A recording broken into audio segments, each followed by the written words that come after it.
So this is the substrate holder with all these clamps to hold the wafer. So we're going to use a silicon wafer. You can do small pieces. We'll do a silicon wafer.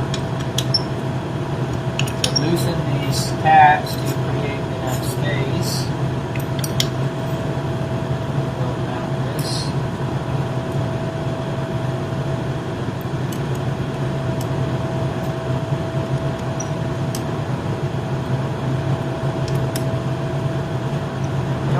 One or two little places to hold it. So there it is.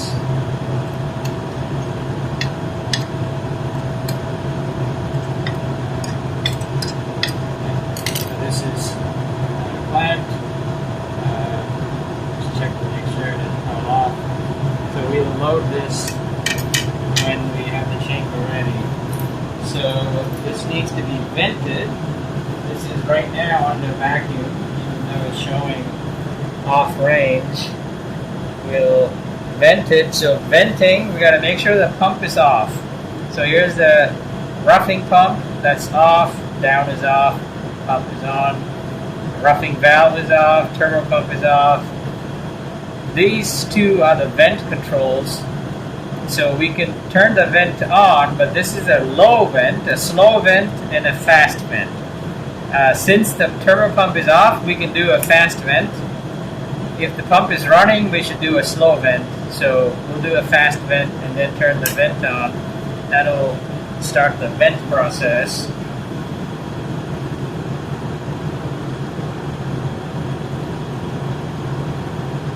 Make sure the clamp is off. You don't have to really use the clamp except during the initial pump down. The vacuum holds it.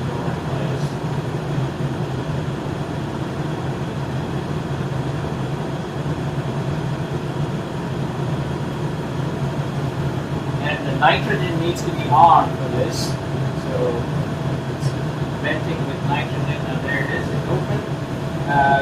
Make sure you turn off the vent, because if you leave it on, it'll consume nitrogen and you can't really hear the vent.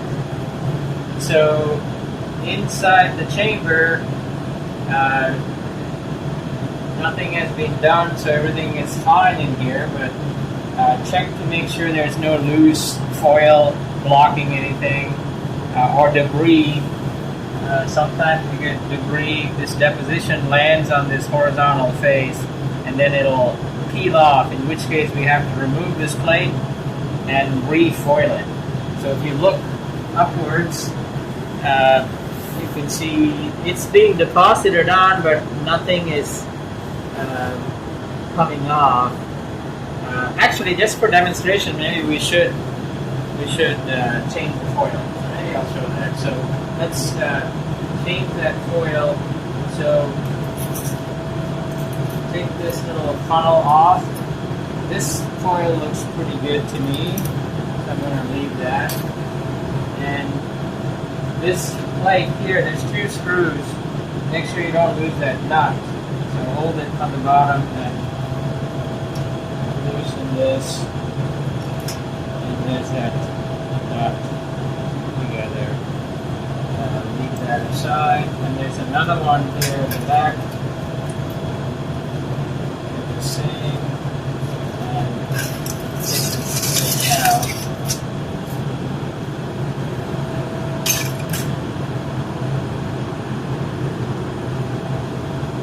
So this is the deposition from before.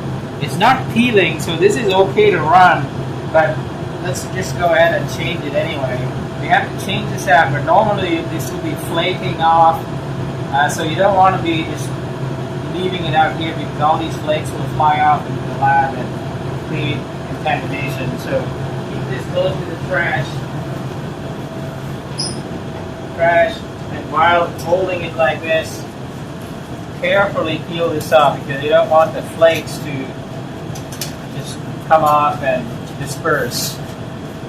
So carefully fold this over so it doesn't fly off too much, and move it and dispose it. So now we can go ahead and foil this. this is foil this side. That's the top side. So here's all the aluminum foil.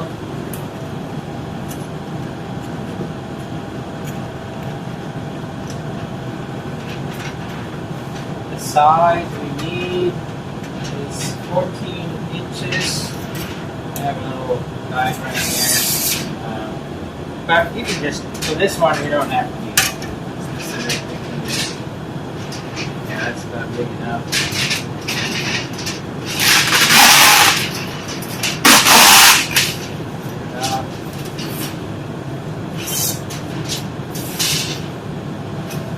Yeah, it's obviously too big, but that's okay. So we could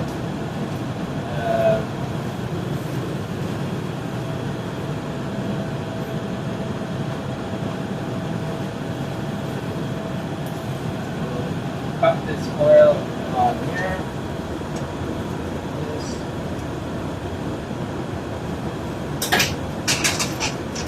Scissors.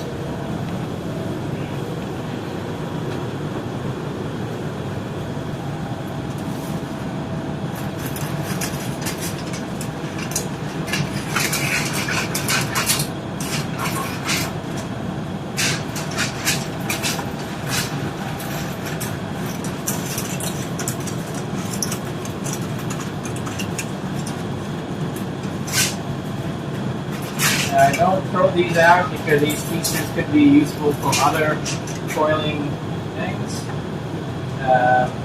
Actually, alright, so we want to foil this side. The foil actually has a shiny side and a matte, less shiny side.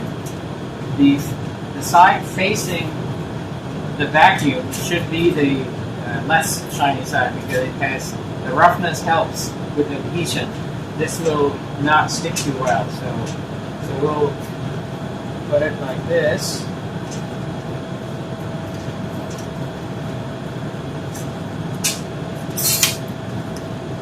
So the shiny side is not facing outside. Fold it. Don't fold it too tight. This here, we're not trying to make a neat appearance. If it's too tight, it can trap air inside and it'll cause problems with vacuum. It's better if it's loosely held. So just lightly, don't wrap it too tight.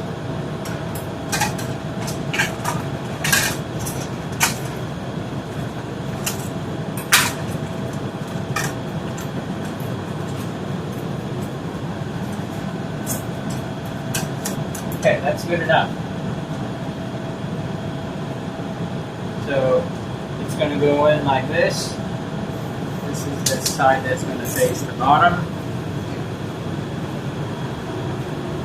Grab these screws.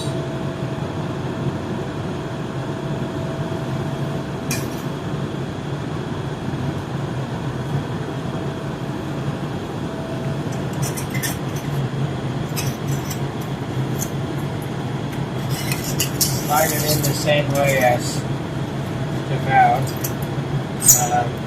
With the foil, it may be a bit harder to see where that hole is, so you can just take that out, or you can punch a hole like that, so you can see where the hole is.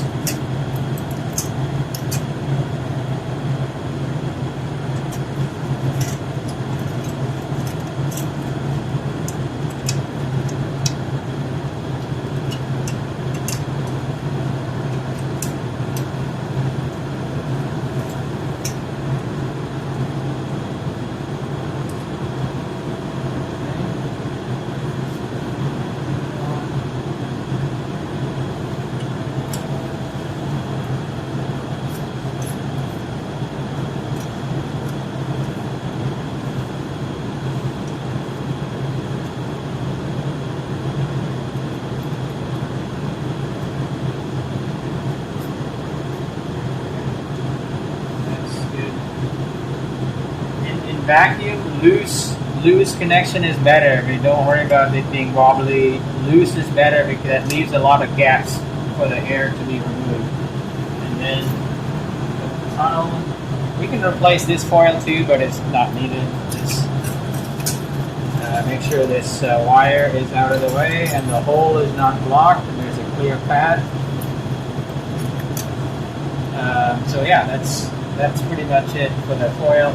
If these foils also can be replaced or should be replaced when they start peeling, this looks okay for now, so we could run it as it is. The next thing is to load our source. What we're going to deposit, we're doing vanadium, right? We're doing vanadium. So right now in this pocket there's copper. That's copper in there. We can leave it and move the pocket, rotate it to the vanadium. Vanadium is on number 3, so we want to only rotate counterclockwise, so we got to go 4 and then back to 3. Alright, so that's vanadium. Just pick it up so you can see it. So this vanadium is a little different than the others. This is a tungsten crucible, and that's been melted vanadium from last time is in here. Most of the other ones are graphite crucible. This vanadium needs tungsten to maintain the purity, but because tungsten is a metal and it's thermally conductive, and all of this copper is water cooled, a lot of the heat is going to get dissipated. So we put a little shim in the bottom. There is a little graphite shim. It sits above it, so it's minimized the thermal contact to the copper, so it will heat this up better. So that's a little shim liner for it. So that sits at the bottom, and then we can copper the vanadium in there. We should also vacuum it. There'll always be debris, so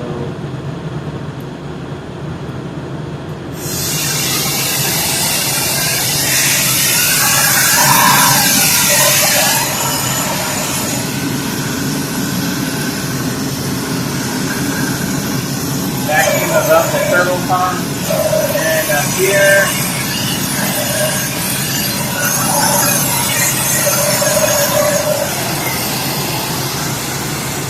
Remove as much of the material as possible, otherwise all these little specks will end up into the turbo pump. Eventually they'll clog it up. Alright, so this is the EV gun. We don't need, its foil can be changed, but it looks good, so I'm going to leave it. The foil, okay, there is this little piece of foil that is not quite in its place, so I'm going to put it. It's just to block the backside from being coated. We also don't want to push these foils too much because there are electrical wires and the foil can short those wires, so we need to check that before we proceed. We can load our wafer. So here's our wafer, and there's a little slot here for this bar to rest on. It's not critical for this process, but and there's a little stub in the back, and there's another bar that rests on here, that's inside the chamber, and there's a horizontal bar that rests on here. So flip it over and go to the back, that little stub, and then the horizontal slots just sit into place. Not critical, it's not misaligned. If it's misaligned, don't worry about it, because this is really for optical measurement through the top. If you're not doing it, then alignment is not important. This is the crystal, quartz crystal. That's what's going to measure our thickness. So we need to check that the crystal is not blocked by anything, and the easiest way to do that is with a laser pointer. You can put the laser just above the source here through the funnel, and open the shutter. So shutter is here. You can do shutter on. It opens the shutter. There's the shutter is open. Turn the laser beam and see if you can. There's a clear path to the sensor. If you can see the sensor, then we are good. Sometimes these foils might get in the way and it may be blocking, so that's what this step is. Close the shutter. Sample is in place. Vanadium is good. Check the alignment. And a couple of other checks we should do before pumping it down. This is the Ebeam sweeper. It sweeps the beam. So we should check to make sure that there is no problem with the foil shorting any electrical lines. So turn the sweep on. Check to make sure that it's not giving any errors. So it's sweeping right now. It's not. There's no beam, but this is just the electronics that's driving the electromagnets. So that's fine. And change the DC. Turn that on. Check to make sure there's no error messages. If there is a short, it'll flag an error. So that's all good. You can turn that off. Don't leave it on because that takes up a lot of current and gets the magnets hot. So leave that off. Then come over to this one. This is the quartz crystal controller sensor.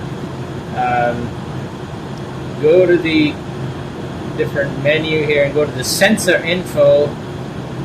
Activate the sensor. This number 2 is off. Why is that off? Let me check what process. We could actually, we can control that through the program. But the main thing I'm checking for, let's go back to this, is the life. So it starts at 6 megahertz. Right now it's 5.91 megahertz, and I believe it's 5.5 is considered 0%. So this is pretty good. This has still got plenty of life left. This is what's going to read. Right now it's off, but it's still reading the frequency, which is 5.9 megahertz. So that's good. So we'll leave that. So crystal is good. Beam sweeper is good. I think that's it. We can pump down. Before we pump down, one more thing. We got to clean the flanges. Use a towel and methanol.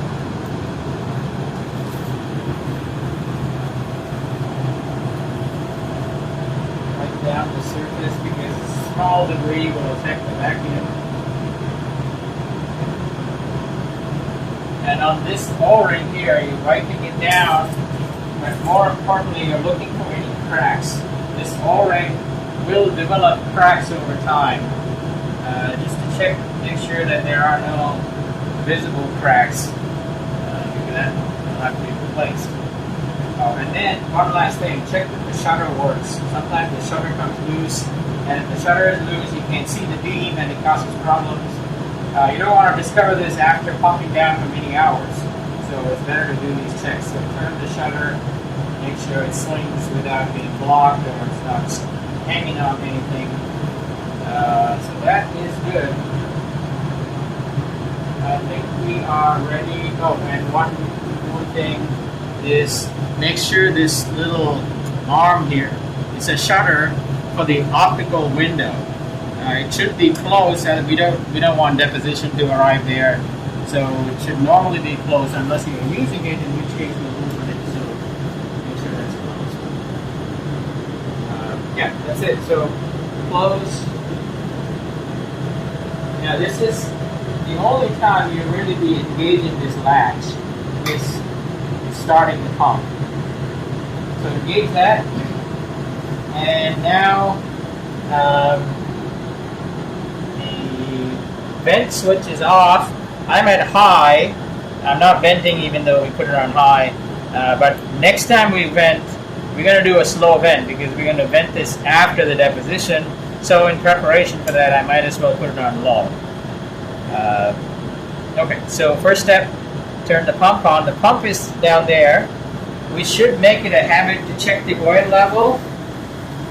The oil is at max, which is okay.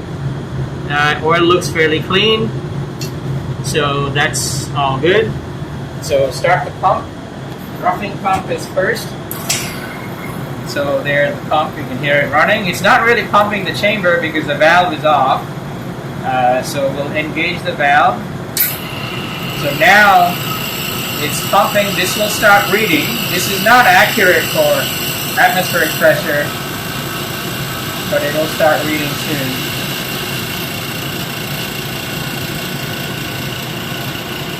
There it is. So it's obviously not calibrated. It took a while for it to even show 764. So this is reading, and it's being set to enable the turbo pump at 150 millitorrs. I think it's 150. Let me get into that.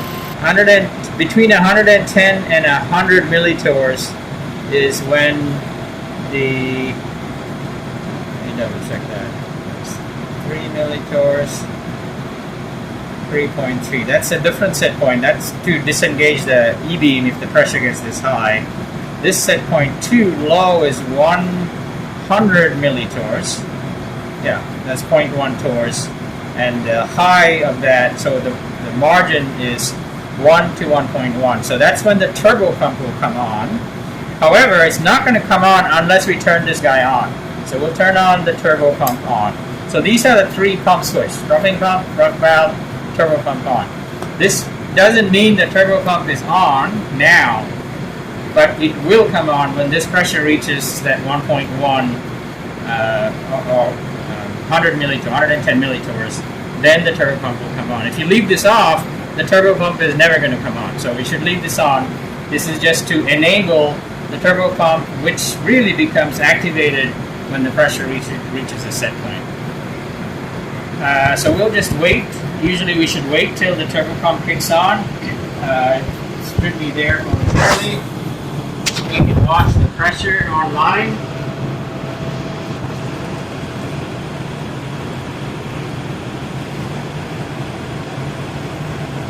Go on to E-beam.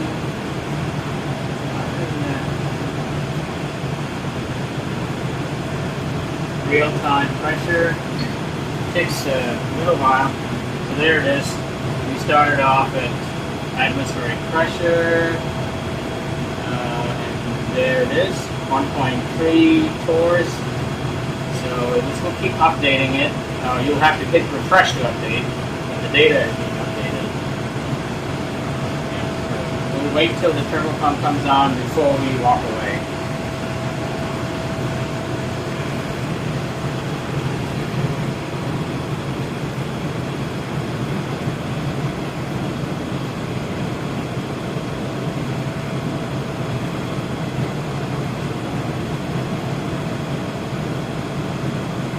If the vacuum chamber has been kept under vacuum, this should happen pretty quickly. It shouldn't take more than about 10 minutes to get to that crossover pressure. So it's moving relatively fast.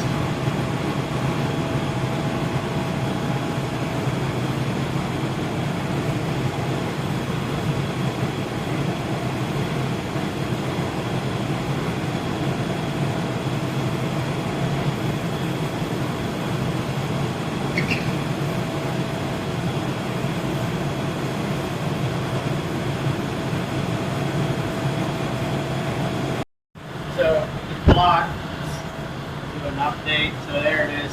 Still at 293 millitorrs. It has to get to 110 before it will, actually 100 before it will engage the turbo pump. So we're just gonna leave it. This latch, there's no need for it to be engaged. Open. It's better if it's open, because if there is an accidental vent of the chamber, the door will automatically open rather than pressurizing the chamber. So it's better to leave this open. All of this looks good. Pump sounds healthy. All of this has to be off. This is off. We need to close it off. We never turned it on. And put away everything, all the screwdrivers, tweezers. I don't like to see anything lying around, so if we used any of them, put those away. Tools like scissors, Sharpie pens all have their places. So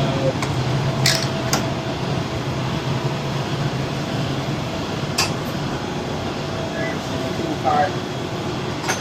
So yeah, we'll just leave it running. But you should really stay here to make sure that the turbo pump comes on. Basically, you're going to listen for any unusual noises when the turbo pump comes on. It should be fairly quiet, except for this high-pitched whine. So you listen for that. If that is good, then you can leave it and go away. So we'll come back and continue this.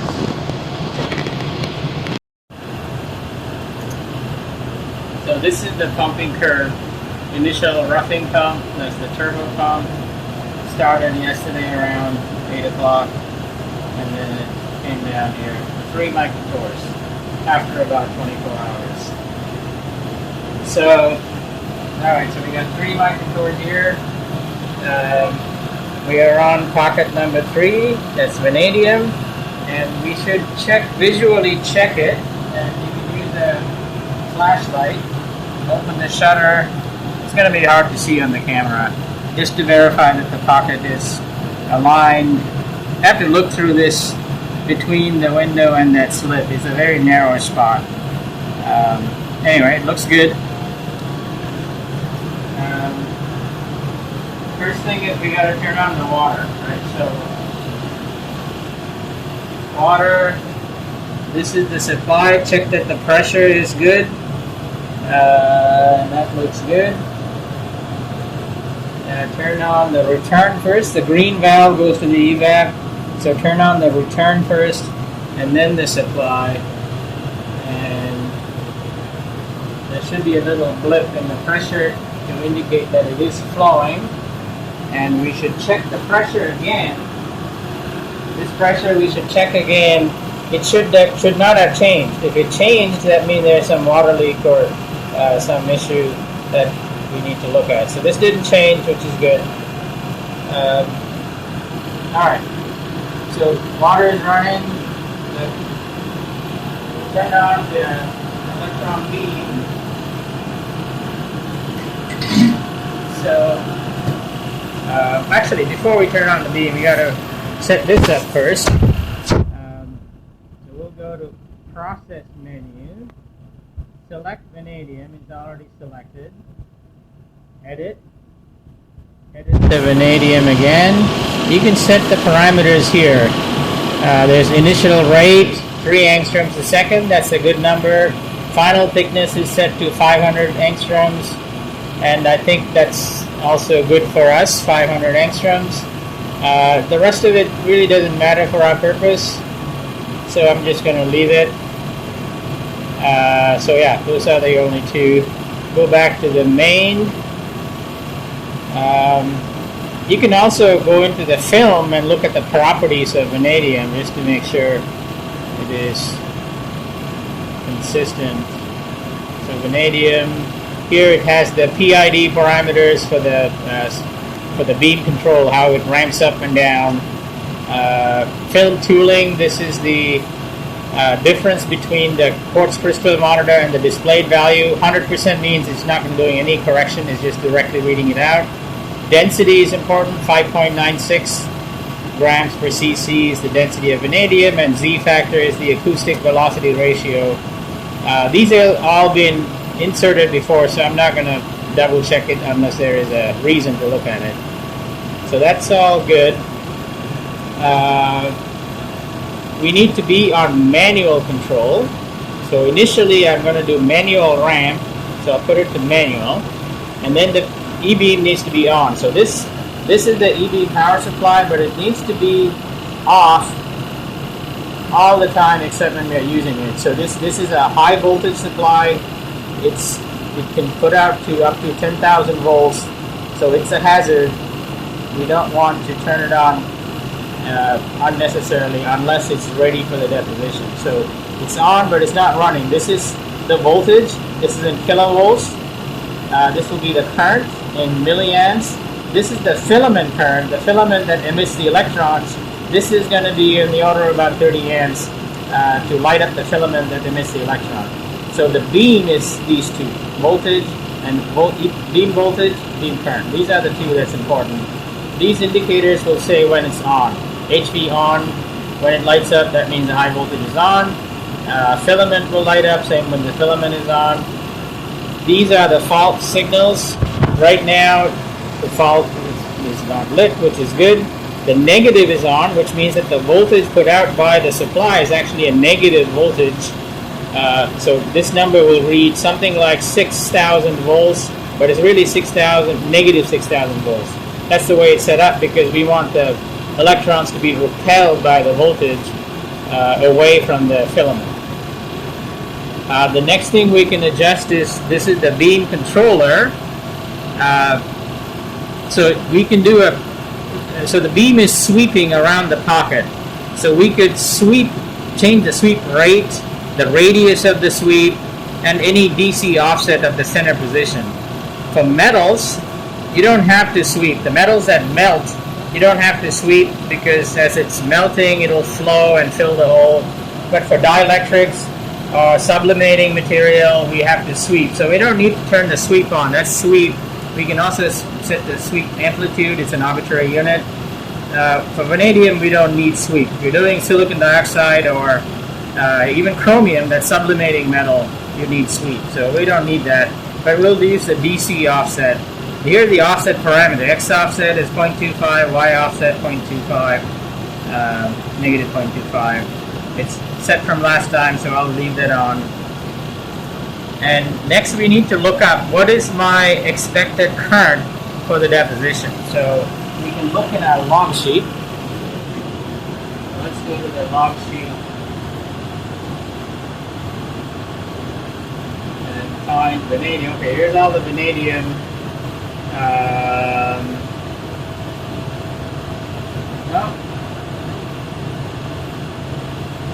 Beam current. Okay, she didn't enter it last time, so let's go further back. Alright, beam is around 88 milliamps, gave 3 angstroms a second. So yeah, about 88, 90 milliamps is what we need for the evaporation. So this will tell us what to use when we are ramping up. So let's get back to it.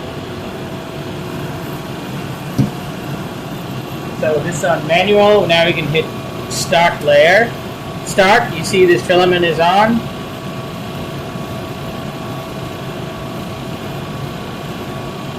And we'll turn up the power a little bit. This is in percent. So now you see the filament came on. It's about 27 amps in the filament, 5 milliamps of beam current, 7.6 kilovolts of the beam voltage. This 26 amps will light up the filament. You can see the filament light up. You can see that bright light. That is the filament. I think it's hard to see it through the hole. Yeah, there it is. Yeah, that's the filament. It's emitting electrons. So we'll ramp this up slowly.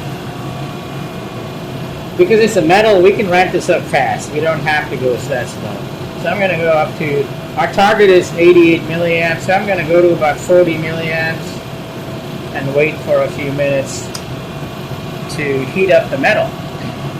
And you'll see the pressure went up from 3 microtors. It went up to 11 microtors. That's normal. As it heats up, it's going to outgas. There's a lot of water vapor and other vapors that are outgassing, so the pressure goes up. But when the vanadium starts evaporating, that pressure should come down because vanadium is very reactive. It's going to attract all the water and oxygen and reduce the pressure. So that's another way of telling when vanadium is evaporating, when the pressure drops. I'm just going to leave this for a few minutes, and you should be able to see the vanadium. You see that big bright? Yeah, I think you can see that. It's that's the vanadium pocket that's hot. So it's looking bright. right now is not too bright. When it gets really bright, you have to use the this. Okay.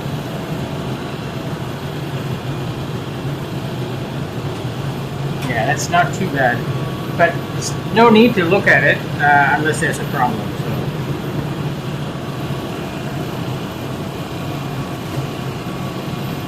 All right, so we can keep going further. You can see this is the rate. It's already showing a small rate, 0.05 angstroms a second. We're about 50 milliamps. See, it's going up. And pressure went up. Got to keep an eye on the pressure. That's 24 microtorrs, so that's still going up. So I'm going to wait for that pressure to drop. See, as I raise the current, we're at 60 milliamp, that pressure keeps on going up. That means things inside the chamber are warming up. It's getting hot. But when vanadium starts evaporating, that pressure has to come down. So we'll keep an eye on that. Go up some more. Alright, we're getting close to where we need to be. That rate went up. You see that's 1 angstroms a second. And that went up, pressure went up to 50 microtorrs. That's a little too high, so we'll let it evaporate until the pressure starts coming down. So right now there's a competition between vanadium that is trying to remove the oxygen and reduce the pressure, and all the outgassing. So when the vanadium starts evaporating more, the pressure will drop. You see it's starting to drop. Yeah. So that's when we know that vanadium is now overtaking the outgassing rate. So it's 2 angstroms a second. It's not really depositing anywhere. The shutter is closed. We'll wait to about maybe 20 microtorrs and we'll start the shutter. If it's a high purity application, I would wait even longer. I'd wait for it to get down to 10 microtorrs. But for this, it's probably 20 is good enough. So that's 25, 24. You see it's dropping pretty fast. And that's the vanadium that's acting as a getter.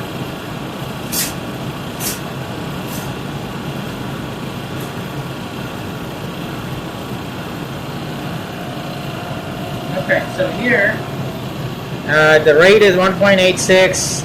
Our target is 3 angstroms a second. Therefore, this is saying we are lower by 0.2, 38%. This is 200 angstroms. I'm not exactly sure why it's showing TP recovery. That's a little weird. Oh yeah, that's because this is saying it's off. Why is it saying it's off?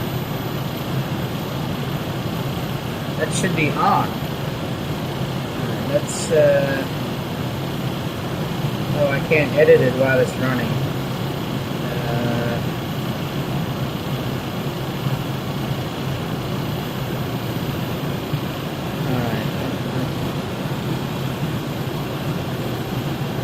I'm going to momentarily stop it. Reset. We stop the reading for even if it's 30 seconds, it'll make a difference. So I'm just going to see the rate went back to 0.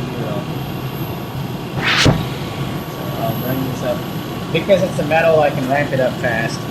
Let's see, it's still showing TP recovery, so I don't really know why this is not showing on. This sensor is on. Why is that?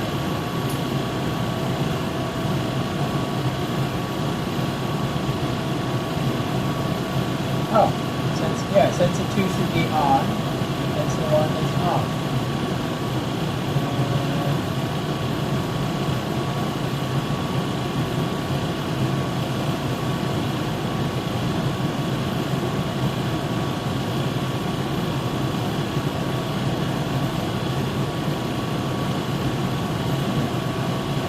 Looks okay to me.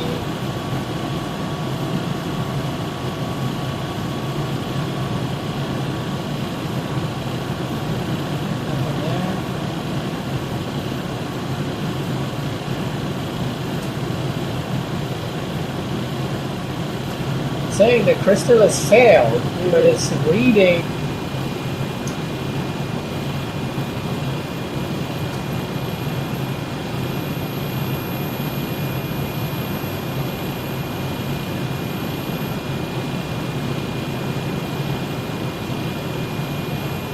The pressure went down to 5 microtorr. That's mostly because it cooled off. So now it's going up again as it comes up.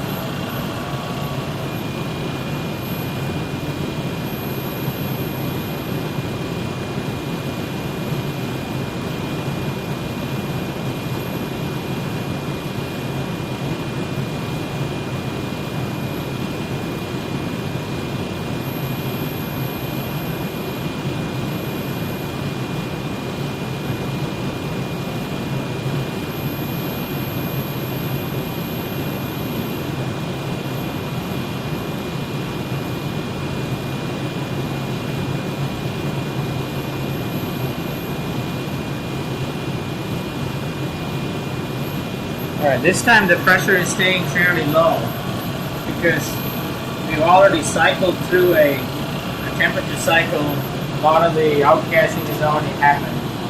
So it's not, you see, it's actually getting better. It's below 10 microtorrs and evaporation is already happening. So, alright, so let's bring it up to about 75 and let's see where that settles. 1.4. So now we can start the deposition. So because it's been running with the shutter closed, it's already showing 50, 60 angstroms showing, so I need to reset that counter to 0. If I hit 0, that'll go to 0 and start counting again. So what I'll do is hit 0 and open the shutter at the same time. So the shutter control is here. This is off. This is auto. Auto means it's going to automatically control by this. So I'll hit auto here and hit auto here. This opens the shutter, and then I'll hit 0 so it'll start counting from 0. So when I hit auto here, what that's doing is this knob is not going to control the beam current anymore. It's going to set the beam current to achieve the 3 angstroms a second. So it went up to 82. It's going to keep on going up. It's automatically controlling the beam current to get to 3 angstroms a second because that's what we set as our target rate.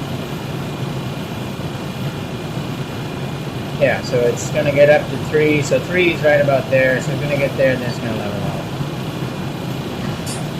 And it looks like it's going to get to that 88 just like last time. So there's your 3 angstroms a second.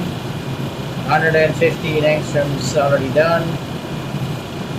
The power is in percent, but really the power is a product of these two. 7.6 kilovolts times 84 milliamps, which is about 500 or so watts.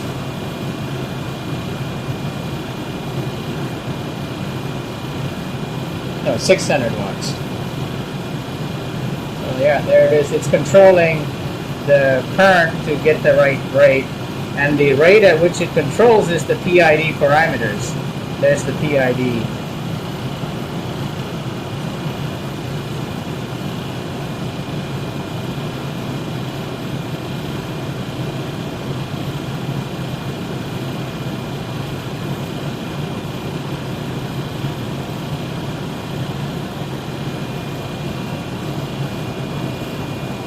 So normally it should be a fairly smooth curve and there's nothing happening, everything is steady.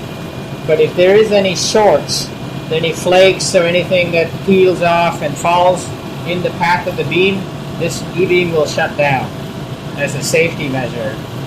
And you'll see these glitches showing up. When that shows up, that's when you know the chamber is dirty and it needs to be cleaned. So right now this is all running smooth. There's no fluctuations, except for these smooth curves, and that's normal. Another thing to keep an eye on is the temperature.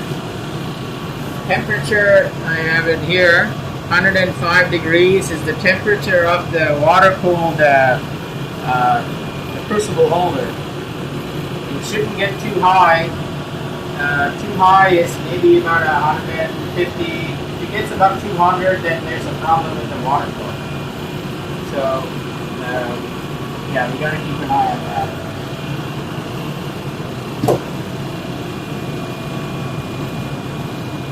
Alright, it's almost there. So 88 and pressure was 12 microtors. So we should report that. Let's record it before we again.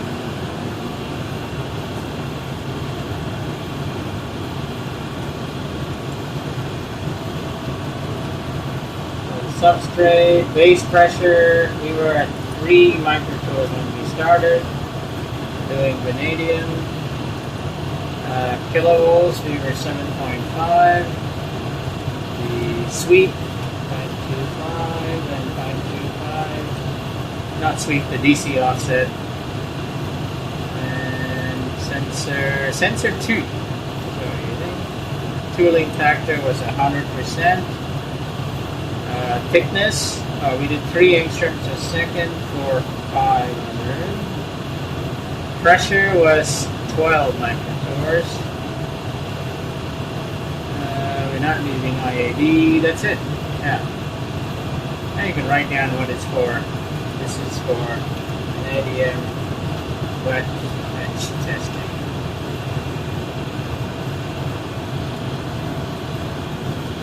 Okay. That's done. You can turn this off.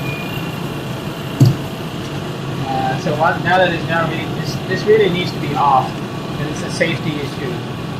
This one can be mixed up, and then next and abort.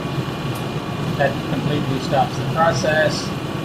And sweep, the DC offset can be off, so now all of this is off. Then we can watch the temperature. See, that's starting to come down because the beam is off. It was at 100 and, what was it at? 105? 105, so we should write that down. It's important now.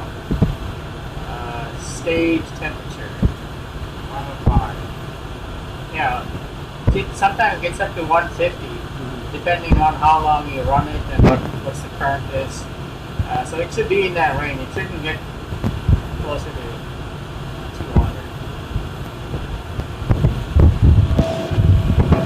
Alright, so that's coming down. That's good. We'll turn off. So the sequence for turning off is first turbo pump off, then roughing valve close, and the roughing pump off. So start from this side down to here. Turbo pump off, roughing valve close, then the roughing pump is off. So the pump is off. The pressure is going to stay that way. So we have the ability to vent this as long as the source is cold. So look inside to see the vanadium. If it's too hot, if you vent with nitrogen, it's going to form vanadium nitride. So you want to let it cool off a bit, and then we can vent. It's important to make sure we're on the slow vent, because if you do a high vent, you can cause damage to the turbo pump. So keep it on low, and you can start the vent, and it'll bleed a little bit of nitrogen. You'll see the pump, the pressure goes up, you can hear the pump decelerate. We can put the shutter back to off. The shutter automatically closed when that thickness got to 500 angstroms. So we'll just wait until the pump fully slows down, and then we can switch to fast vent.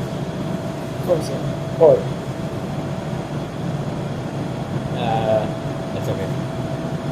Here, I'll we'll rotate it. For the...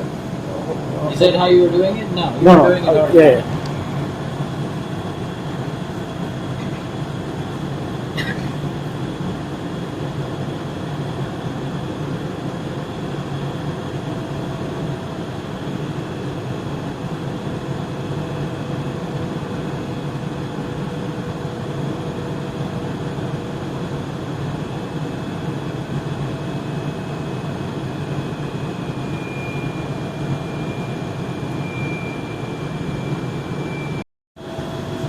Okay, we're at 5.2 torrs, still running this slow vent, so that's high enough, and the pump is slowed down. You can actually feel the turbo pump is down here. It's slowed down. So let's go to fast vent. You can see it bleeds it much faster. And make sure the latch is open, so it'll open the door by itself.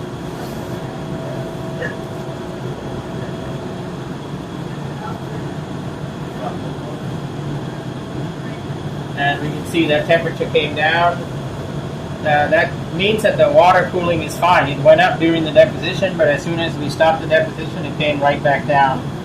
Within 10 minutes, it's at room temperature. So that's a good sign that the water flow is good. It's fine.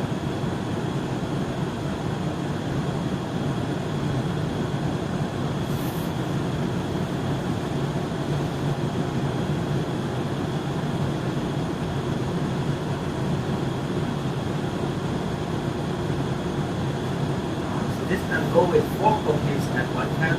Yeah, we got 4.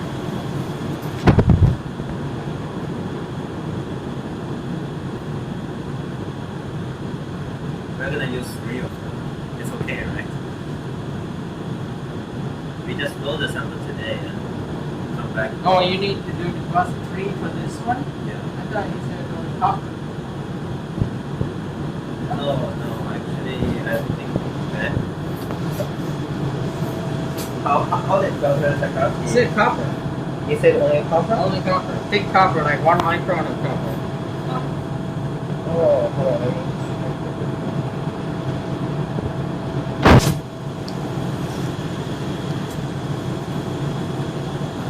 You could do a thin layer of chromium and then copper. But there is a small issue with Us to do this thick metal the very first time. I mean, this was like almost 29. This 100, this other 100, this other is basically like the 100. That's from.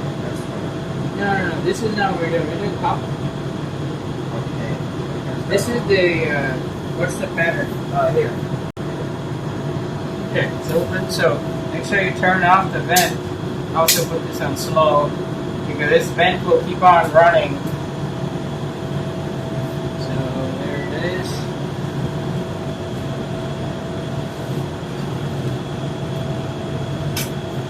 And there's the vanadium coated silicon. Looks pretty good.